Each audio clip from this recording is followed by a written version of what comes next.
Maaf bisa saja hadir, tapi suasana sebelum dan sesudah maaf diberikan tak akan pernah lagi sama. Kata-kata maaf selalu diberikan kepada kita pada saat Hari Raya Idul Fitri.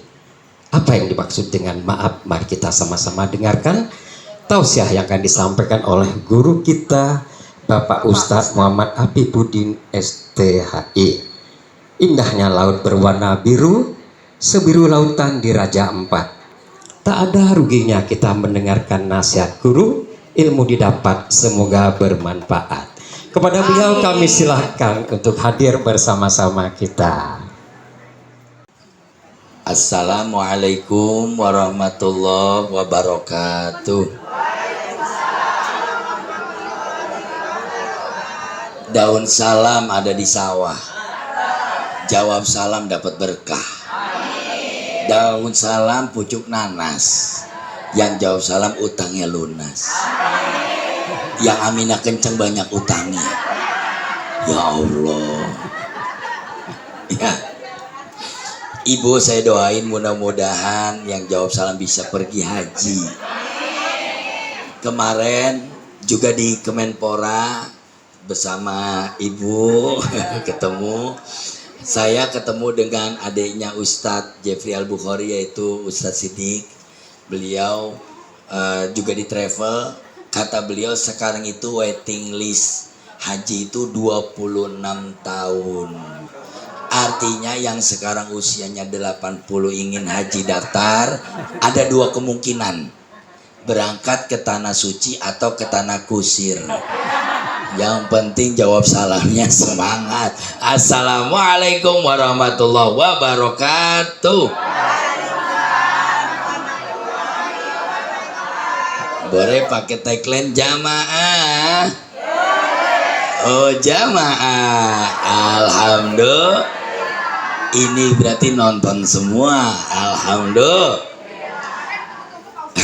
Alhamdulillah wassalatu wassalam ala rasulillah wa ala alihi washabi wa mawala la haula wa la quwata illa. Coba saya cek soundnya Persadiah. Bismillahirrahmanirrahim. Qul ya ayyuhal kafirun. Kayaknya nggak asik kalau bareng-bareng kita pecah dua ya. Ikutin yang saya baca ya, yang sini sama yang sini. Yang ini dulu apa yang ini dulu? Sini dulu. Lanjutin. Inna a'tainakal kautsar. Habisin. Bagus, senamnya oke, Qurannya oke. Yuk yang dalam jangan mau kalah. Bismillahirrahmanirrahim. Walladzina ma'ahu asyiddah.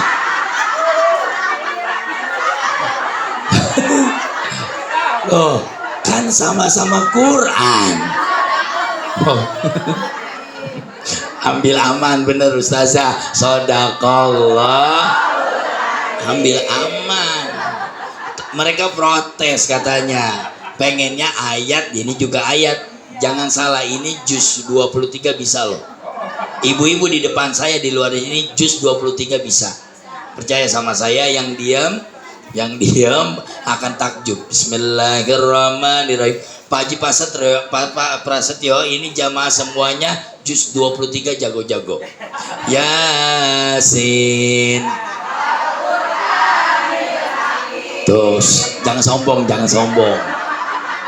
Alhamdulillah. Ini diajak bercanda aja ya. Mikirin penyakit mah pusing, benar. Mikirin kehidupan mah pusing. Yang penting serius, santai. Kita ngaji, mudah-mudahan dapat manfaat. Alhamdulillah wassalatu wassalam ala rasulillah wa ala alihi washabi wa mawala la haula wa la quwata illa billah. Subhanallah walhamdulillah wa la ilaha illallah wallahu akbar wa la haula illa billahil aliyyil. Yang saya hormati Bapak Haji Prasetyo selaku Ketua dari Persadia Unit Puskesmas Jatirahayu, Ibu Bapak yang tidak dapat saya sebutkan satu persatu, membawa acara nanti akan saya rekomendasikan untuk mengikuti acara di Trans TV. Acaranya jam 2 malam. Alhamdulillah. Bapak Ibu, yang pertama kita datang kemari dengan satu tekad. Kita datang kemari dengan satu niat yang sama, saling memaaf. Itulah makna halal. Dari mana konteks awalnya? Sejarah awalnya dimulai dari Pangeran Sambernyowo di Keraton Surakarta. Kalau kemudian dianggap halal bihalal tidak ada dalam Islam, ini salah. Konsepnya ada, saling memaaf. Yang gak ada di zaman Nabi Muhammad tuh pastelnya, pisangnya, bener gak? Sound systemnya gak ada. Tapi kalau konsep memaafkannya silahkan. Sehingga apa salahnya kita berkumpul? Kata Nabi Muhammad, man muslimaini yaltaqiyani wa yatasafahani illa ghafarallahu hatta yatafarraqa. Tidaklah dua muslim saling bersalaman, saling memaafkan, saling mendoakan kecuali mereka semua dalam keadaan lindungan dan ampunan Allah Subhanahu, sampai mereka berdua berlepas diri sampai ke rumah masing-masing. Jadi bangkit dari sini, bangun dari sini, insya Allah dosa kita selalu diampuni oleh Allah. Insya. Jadi halal bihalal yang memprakarsa adalah Pangeran Sambernyowo yang dikenal dengan Joko Tingkir. Itu adalah murid Sunan Kali. Dulu di keraton bagaimana cara abdi dalam salaman sungkeman dengan para raja, abdi dalam dengan priai, gimana caranya? Maka dikumpulkan setelah sholat id, kemudian terjadilah salam-salaman sampai sekarang, dan mereka menyebutnya halal. Artinya halal yang pertama adalah menghalalkan apa yang telah menyakiti perasaan. Ingat, manusia penuh dengan salah, benar nggak? Apalagi yang namanya ini nih, apa namanya?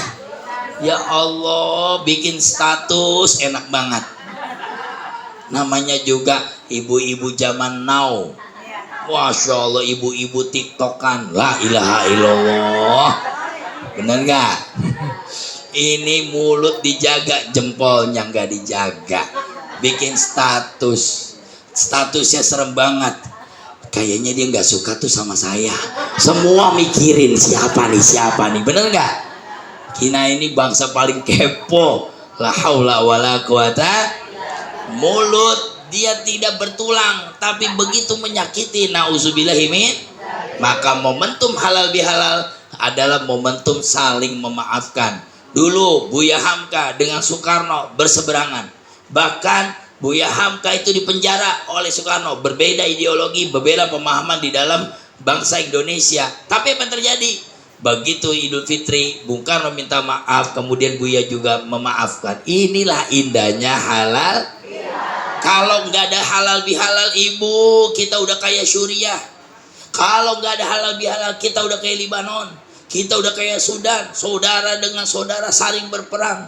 Makanya saya bangga dengan bangsa Indonesia. Halal bihalal, jangankan orang sesama Islam. Saya punya tetangga namanya Bang Robert Manurung, orang Kristen. Kalau halal bihalal, dia yang paling pertama ke rumah saya. Dia minta maaf, Pak Ustadz, memaafkan, saling memaafkan. Subhanallah.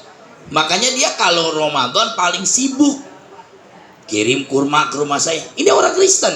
Dia buka takjilan puasa di depan gerejanya di Cawang.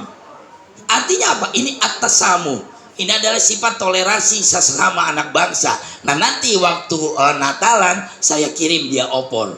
Ayamnya 3 potong, kentangnya 3 kilo. Kentangnya aja banyakin. Ini kita kadang-kadang Allah sesama muslim saling bermusuhan. Saya mau nanya, NU sama Muhammadiyah beda nggak puasanya kemarin? Kita bermusuhan nggak? Alhamdulillah. Itu nikmatnya halal bihalal. Betapapun kita berbeda, ternyata dikuatkan oleh ukhuwatul Islamiyah atau ukhuwatul wataniyah. Kalau kamu tidak satu agama, setidaknya kamu satu anak bang. Alhamdulillah. Opornya nomor 2, Ketupatnya nomor 2 yang paling pertama saling memaafkan. Apa yang gak bisa dimaafkan?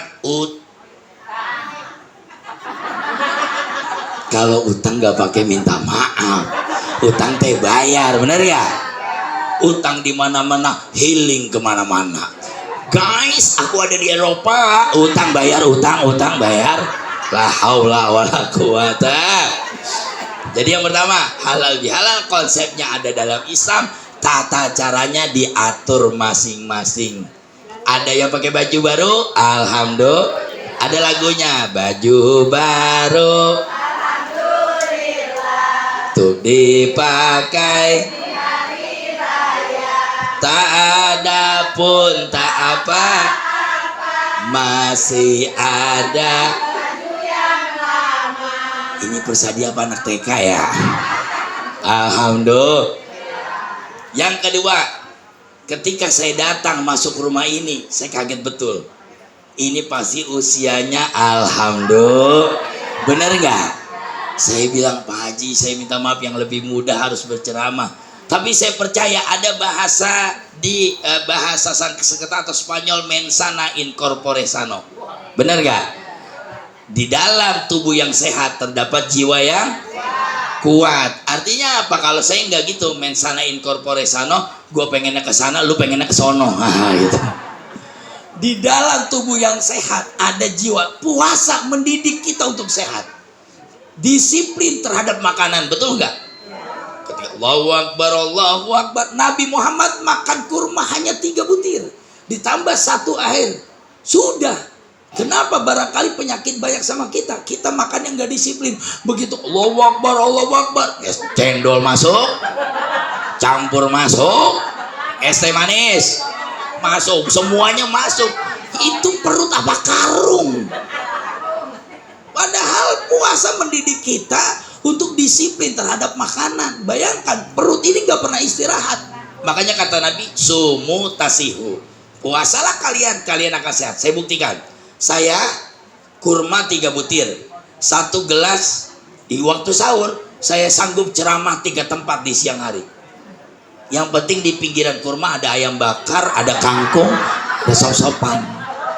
Alhamdulillah. Puasa mendidik kita untuk nggak rakus. Begitu buka puasa ambil secukupnya. Kemudian terawih dikuatkan. Terawih itu adalah gerakan atau anatomi tubuh yang menguatkan insting kita. Di sini ada kelenjar getah bening, benar nggak? Begitu kita sujud, kelenjar itu tertekan, sarafnya bagus. Semakin banyak orang sujud, semakin bagus jantungnya.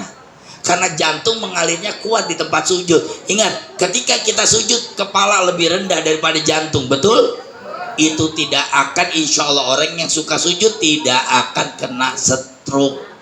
Insya Ibu, Bu, angka kematian itu banyakkan laki-laki sama perempuan. Karena laki-laki 2 kali kerjanya jantung daripada perempuan.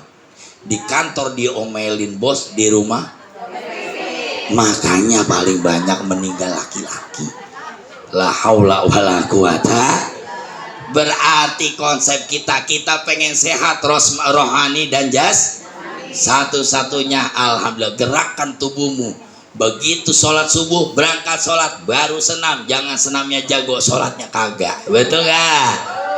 Saya girang dan bangga. Kemarin kata teman-teman kita yang ada di Kemenpora, termasuk bendaharanya ya Bu kemarin, dia bilang, Pak Ustadz, sekarang ini bangsa Indonesia gemar olahraga. Ya alhamdulillah olahraganya gemar, tapi jangan lupa sholatnya. Jika kau sanggup senam 1 jam, kenapa tidak sanggup sholat 5 menit? Saya mau nanya, sholatnya pengen yang lama apa yang cepet kalau imamnya? Astagfirullahaladzim. Kemarin terawih, imam terancam.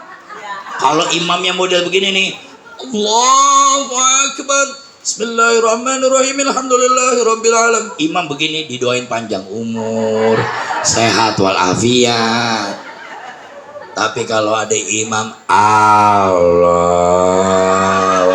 melah, kata yang belakang Israel cabut. La haula wala quwwata. Sholat pengen cepet-cepetan, betul nggak? Tadi saya bicara kepada Pak Haji, sesungguhnya seluruh ibadah kita itu mengandung unsur kesehatan. Ketika kita zakat, kita itu berbagi, itu ada kesehatan. Untuk apa? Agar hatimu tidak pelit. Terima kasih adalah apa yang kita terima, kita kasih. Terima. Tuh 2, 3. Terima. Apa yang kita terima, kita kasih lagi. Pergi haji, bagi saya untuk menjadi haji, nggak perlu 40 juta, nggak perlu 40 juta. Bagi saya, 5.000 juga bisa pergi haji. Saya buktikan. Dengerin baik-baik. Kemarin di Trans TV sampai kaget produser saya. 5.000 bisa pergi haji. Contoh, dan bisa menjadi haji. Saya keluar dari gang sini. Di depan ada tukang parkiran. Saya buka kaca saya. Saya kasih 5.000. Apa kata? Makasih Pak Haji. Alhamdulillah. Benar nggak? Berarti urusan ibadah bukan soal banyaknya, soal berbaginya. Maka jangan pelit. Kalau kau mau sehat, coba berbagi dengan orang lain. Di balik hartamu ada harta orang. Contoh, ada tukang ngamen. Ada tukang? Saya iseng sama istri, mah ambil di dashboard mobil. Ada tukang ngamen nih. Aku tak mau kalau aku dimadu. Padahal bencong nih. Ambil. Iseng-iseng coba jangan 2.000, coba 20.000. Begitu diterima 20.000, setengah nangis ini bencong. Ya Allah Pak Haji, terima kasih, sehat walafiat. Semua doa keluar dari mulutnya hanya 20.000. Artinya sebuah doa saya bayar cuma 20.000. Itu makna sebuah baiknya. Tapi kalau orang pelit, Allahu Akbar, innalillahi wa inna ilaihi rajiun, telah meninggal Bu Haji Astuti. Biarin orang pelit. La ilaha illallah. Orang pelit jenazahnya nggak dikangenin, bener nggak? Maka sehatnya rohani kita adalah kita banyak berbagi. Orang kalau berbagi, kata Nabi Muhammad, maka akan diangkat balanya sehat walafiat. Tentang tubuh saya nggak bicara, insya Allah orang puskesmas, kemudian mentor kita yang senam tentu pasti sehat secara jasmani. Yang saya mau omongin adalah rohaninya. 90% penyakit itu mulai dari hati yang kotor. Kenapa? Matanya julid.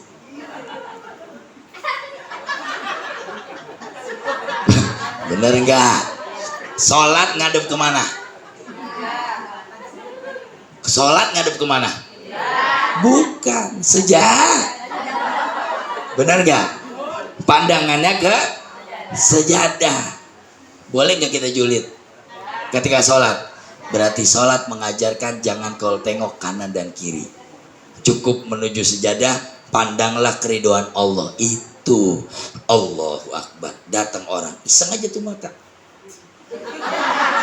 La haula wala quwata. Berarti jasmani kita disehatkan melalui rohani. Hati kita jangan gampang iri sama orang. Orang kalau iri sama orang, itu instrumen tubuhnya nggak bener, jantungnya berdegupnya nggak bener. Datang kulkas pintu 2 tetangganya, abang kulkas pintu 2, tetangganya beli motor meriang, tetangganya beli mobil tipes, tetangganya bangun rumah setruk dialah. Kok hidup mikirin bagaimana mau sehat jasmaninya, uang rohaninya aja berantakan. Maka melalui halal bihalal, yuk kita rapihin untuk tidak kemudian iri dengki dengan kehidupan orang. Semuanya udah ada bagiannya, bener gak? Saya menjadi ustadz di Trans TV, nggak mau saya dipilih ceritanya. Jadi kalau orang-orang ngelamar casting atau ikut aksi dan lain sebagainya, ikut audisi, saya emang enggak. Saya lagi ceramah begini, tiba-tiba ada pimpinan dari Trans TV ngelihat, Ustadz bisa ikut enggak? Bayangkan saya melewati 200 lamaran kerja se-Indonesia para ustadz dan kiai. Oh berarti itu yang dimaknai bahwa rezeki udah diatur. Tinggal kita mengatur waktunya kepada Allah Subhanahu. Sekali lagi, senamnya sehat, rohaninya sehat. Assalamualaikum warahmatullah. Assalamualaikum warahmatullah. Sambil beresin legging boleh, sambil tasbih. Subhanallah, subhanallah, siap-siap mau senam, bener nggak? Senamnya jam berapa? Jam 7. Wow, ada waktu al-ma'surat, waktu-waktu di mana Nabi Muhammad mengisi antara subuh sampai waktu fajar itu dengan zikir. Ustadz repot? Nggak ada repotnya. Boleh nggak masak nasi sambil zikir? Boleh nggak masak air sambil zikir? Percayalah, zikir itu menguatkan rezeki. Kenapa dulu ibu saya belajar dari ibu saya, uangnya banyak, ternyata dia ahli zikir. Jadi saya kalau pulang ngaji jam 4 sore dari TPA, Assalamualaikum, saya pengen beli mie goreng, mie ayam. Assalamualaikum, ibu saya lagi zikir. Astagfirullah, astagfirullah. Mak, mie ayam mak. Astagfirullah, astagfirullah, astagfirullah. Mak, tapi karena dia lagi zikir saya nggak ganggu. Akhirnya aman gak 20.000? Saya pulang, saya keluar nggak jadi minta duit. Mak saya beda. Alhamdulillah, alhamdulillah. Jadi zikir menguatkan reja. Cek ya pulang dari sini.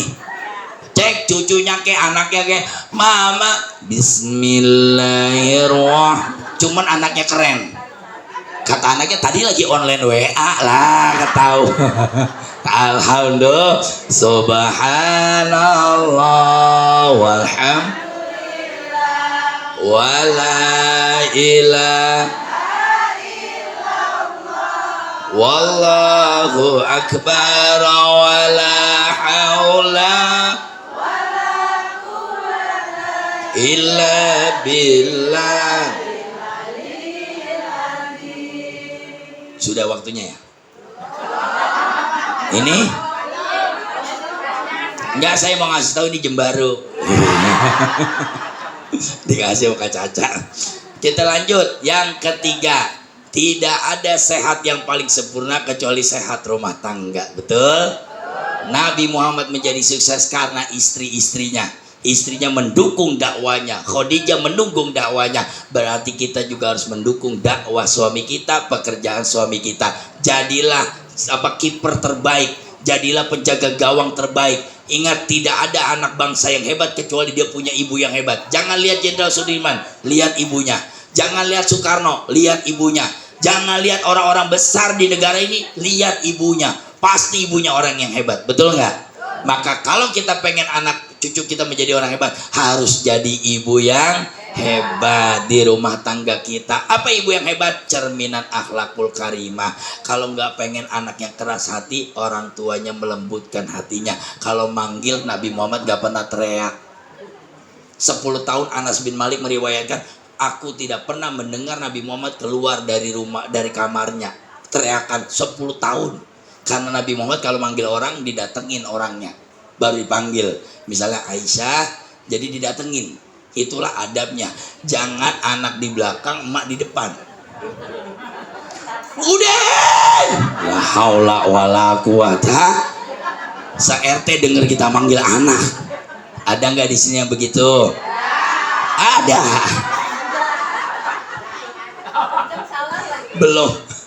Belum lagi pembicaraan kepada seorang suami lemah lembut, kaulan layyinan, adalah kata-kata tutur kata. Ingat loh, anak cucu kita peniru ulung, bener gak? Dia peniru ulung, makanya kita nggak boleh ngajarin kebohongan. Misalnya kadang-kadang kita nggak sengaja kita mengajarkan kebohongan untuk anak. Ada anak kita titipin, nak, nanti kalau ada Ibu Tati bilang mama pergi ya. Emang ngapain mah? Dia mau nagih utang. Bilang mama pergi ya. Iya. Mama mau kemana? Mama di kamar. Oke. Datang Bu Tati. Assalamualaikum. Waalaikumsalam. Nak, mana mamanya? Anaknya hebat. Anaknya jujur. Kata mama, kalau ada Bu Tati bilang mama pergi. Loh emang mama mana? No, lagi tidur.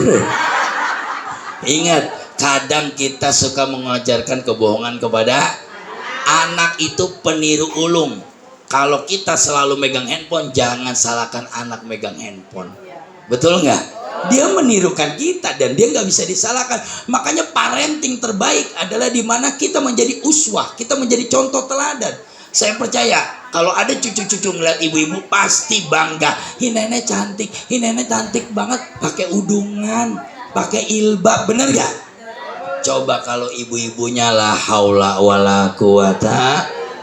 Saya kan suka ke studio ya Bu, kadang suka gemes juga.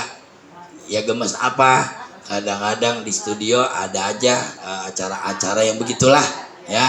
Itu ada cewek kayak cowok, ada cowok kayak cewek. Sampai kemarin di Kemenpora itu menitipkan agar isu-isu LGBT, nauzubillah imin, sekarang anak kita dijadiin mangsa oleh predator itu. Makanya kalau laki jadikan laki, yang cewek jadikan cewek, anak cewek, cucu cewek, jangan main pestol-pestolan ya, kasih dia main boneka. Anak cowok kita kalau udah mulai dandan, ambil bedaknya, nauzubillah imin. Nah, sekarang ini diarahkan ke situ dan kita harus mengawal anak-anak kita. Kita nggak redo, kita nggak mau aset akhirat kita diambil oleh Yahudi dan Nasrani. Makanya penjagaan nenek adalah yang terbaik. Nenekku pahlawanku. Masya Allah, insya. Jadi kita harus menjadi suri tauladan. Kalau makan pakai tangan kanan pasti cucunya ngikut. Nah, duduk, makan duduk. Emaknya lagi makan ciki sambil diri. La ilaha illallah. Itu nggak jadi contoh telah. Mau tahu nggak romantisme Nabi Muhammad? Satu ketika Siti Aisyah pulang, Nabi Muhammad pulang kemalaman. Siti Aisyah itu sedang buatkan teh. Cuman sayangnya tehnya itu yang dimasukin garam, bukan gula. Wajar, orang perempuan capek. Tiba-tiba disuguhkan, dan Nabi Muhammad paling bisa meredam amarah dan bisa tidak membuat malu seseorang. Begitu diminum sama Nabi Muhammad, cara negornya gimana? Nabi gak marah-marah. Ya Aisyah isrob ma'i ta'ali. Aisyah sini minum sama saya. Itu cara negornya. Begitu diminum sama Aisyah, kecut malu, ya Allah. Sebelum Aisyah malu, diminum lagi sama Nabi Muhammad. Apa kata Nabi Muhammad? Tadinya teh ini asin, tapi karena bekas bibirmu ini jadi manis. Wah Allah, romantis gak? Pulang dari sini, yuk kita bikin teh asin. Apa kata suami kita? Lu mau bikin gue mati. La haula wala quwata. Saya pengen berpanjang kalam, tapi kita sudahi. Yang terakhir, kita doakan anak cucu kita, mudah-mudahan jadi anak soleh soleha. Dia adalah aset kita nanti di akhirat. Insya Allah anak-anak kita yang sedang belajar ilmunya manfaat. Rezeki kita diberikan oleh Allah agar menunjang pendidikan mereka dan bangsa ini menjadi sehat. Saya senang kata Kemenpora itu, bangsa Indonesia udah pada mau senam. Bener juga, tahun 90-an waktu saya kecil tuh jarang ada orang senam. SKJ-nya juga SKJ 80-an ya, 88 gitu ya. Paling males, tapi sekarang alhamdulillah bahkan nenek-nenek alhamdulillah girang saya dia pakai legging. Aduh, alhamdulillah. Daripada sakit, bener nggak? Daripada ngembrek aja, mendingan disemangatkan. Makanya dua pertemuan ini menyemangati saya. Saya bilang sama Pak Haji Prasetyo, saya jadi malu sendiri yang masih muda. Usia saya kan baru 27 nih. Jadi ya saya ngelihat orang-orang tua begini, insya Allah besok saya senam. Insya saya akan dorong Ustadz tuh, malu tuh orang-orang tua kita pada senam semuanya. Ini Ustadz makan kebuli malam langsung tidur, sakit gak tuh? Tapi ternyata pas disurvei, Ustadz itu alhamdulillah karena didoakan oleh jamaah sehat terus, padahal pola makannya berantakan. Bayangkan ceramah jam 12 malam, pulang tabligh, bahkan kebuli tidur, bangun subuh, polanya udah berantakan. Tapi apa sih yang menyehatkan seorang ustadz? Amplop dari jamaah. La haula wala quwwata. Al-Fatihah. A'udzubillahi minasyaitonirrajim. Bismillahirrahmanirrahim. Alhamdulillahirabbil alamin arrahmanirrahim maliki yaumiddin. Iyyaka na'budu wa iyyaka nasta'in ihdinas siratal mustaqim. Siratal ladzina an'amta 'alaihim ghairil maghdubi 'alaihim waladdallin. Semangat terus bahwa ternyata olahraga dan ibadah adalah satu padanan. Ibu-ibu tahu tawaf? Tahu tawaf di Ka'bah berapa kali? Coba hitung berapa meter. Allah nyuruh kita untuk membakar kalori dalam tawaf yang kalau dihitung sekitar 100 meter lebih. Subhanallah. Ya kalau nggak sanggup tawaf di Ka'bah, datang ke mall, tawaf aja di mall, tawaf aja di mall. Bismillahirrahmanirrahim. Alhamdulillahirabbil alamin. Allahumma shalli ala sayyidina Muhammad wa ala ali sayyidina Muhammad. Allahumma ja'alna minal aidin al faizin al maqbulin kullu am nahnu wa antum bi khair. Taqabbalallahu minna wa minkum fataqabbal ya karim. Allahumma ighfir lana dhunubana wa kaffir 'anna sayyi'atina wa tawaffana ma'al abrar. Rabbana zidna 'uluman nafi'an warzuqna fahman wasi'an wa 'amalan mutaqabbalan wa badanan sahihan wa sihatan wa afiyatan birahmatika ya arhamar rahimin. Allahumma ighfir dzunubana, Allahumma astur uyubana, Allahumma akshif qurbana, Allahumma shfi mardana wa mardal muslimin 'amah. Di antara kami ada yang sakit, diangkat penyakitnya oleh Allah Subhanahu wa taala, dipanjangkan umur dalam ketaatan dan keberkahan. Amin ya rabbal alamin. Kita baca bersama. Rabbana atina fid dunya wa fil akhirati hasanah wa qina walhamdulillahi rabbil. Jangan diusap dulu, coba seperti ini, kan orang senam semua. Sedih seperti ini, ke kanan ke kiri, ke kanan ke kiri. Dadah. Wassalamualaikum warahmatullahi wabarakatuh. Aduh, Kalau masih ada yang mau bertanya, silakan minta di nomor WA secara japri aja Bu ya. kayaknya sejuk kita dengernya ya. Iya, Apa juga semangat ilmu, ya. yang Semangat tadinya ya, juga Ibu. kita tidak tahu, Betul. akhirnya kita bisa